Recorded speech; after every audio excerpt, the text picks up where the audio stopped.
So, syempre, boil muna natin yung ating pasta. Ayan, magluluto tayo ngayon ng carbonara. So, okay na ito guys. Huwag natin siya masyadong lantain. Ayan, hugasan na natin.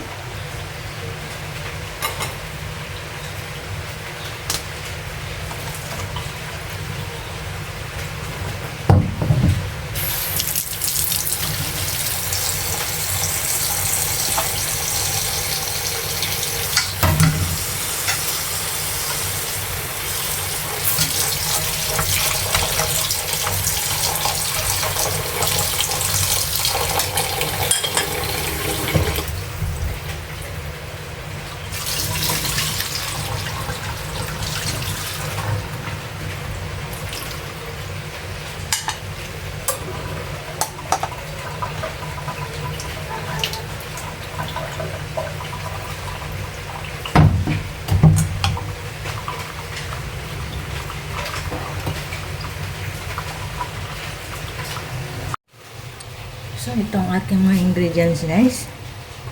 Bacon bits, sausage, onion, saka garlic.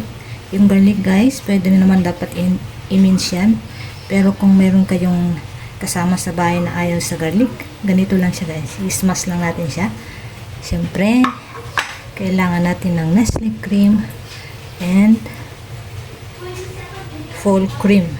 Evaporated. Any brand guys.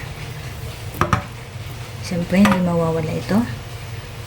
Chicken stock. So, let's start guys. So, i-fry muna natin itong bacon bits. Hindi na kailangan dito ng oil guys, kasi oily ito. Magpo-oil siya mamaya. So, ayan guys.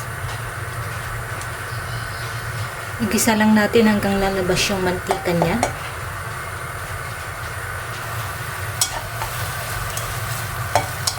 Kaya tingnan nyo guys, kusa siyang nagtutubig.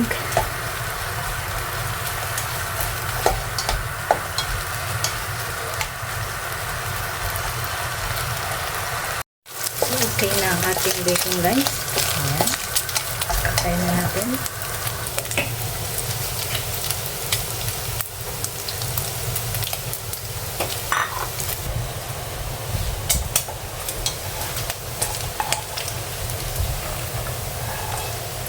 Itong mantika niya, gagamitin na din sa paggisa.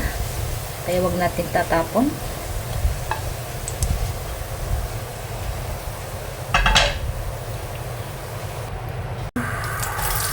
Ating sausage.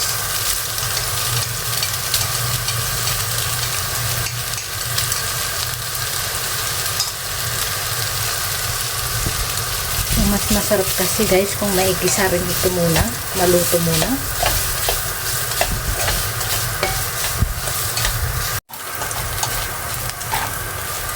So, okay na ang ating sausage. So, dapat ganito lang siya guys. Huwag masyadong sunog.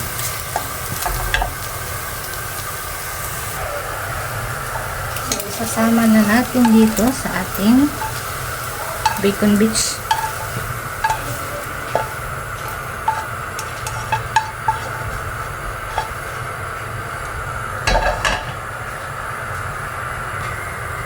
So, maglalagay mo ulit tayo ng konting oil. Huwag natin madamihan.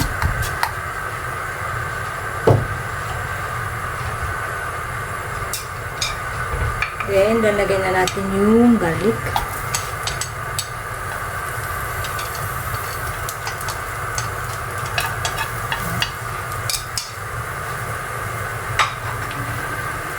So, syempre, igisa muna natin siya hanggang lalamas yung aroma niya.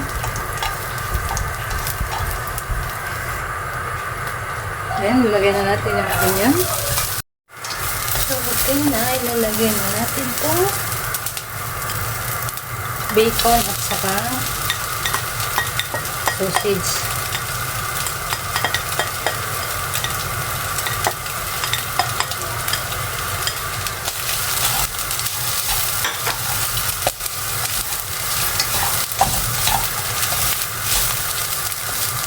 Ayan guys.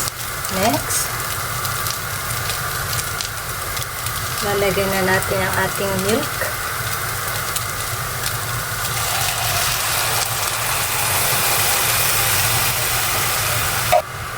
Nestle cream.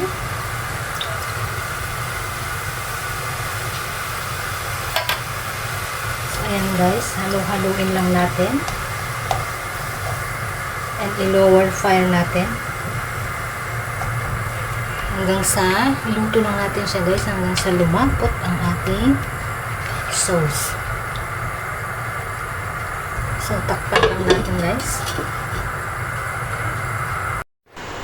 So, ito na nga guys, pag okay ng ating sauce, malapot na, saka na tayo maglalagay ng mixed herbs. Yan, kayo nang magtsansa guys kung ilan ang gustong ilalagay. Siyempre, kailangan din natin dito ng oregano. Ito talaga yung nagpapadagdag ng lasa sa ating carbonara. At syempre, hindi rin mawawala ang Italian herbs. Ayan. Magpalagay lang tayo ng konti. E kung gusto nyong marami, okay din.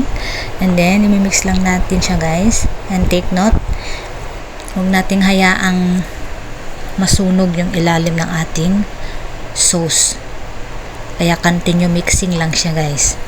So, ayan, pag okay na, saka na tayo ilalagay yung pasta. So, ayan guys.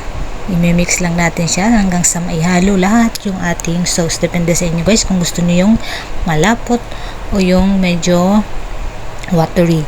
So, kung nagustuhan niyo yung video nito, please subscribe and hit the notification bell.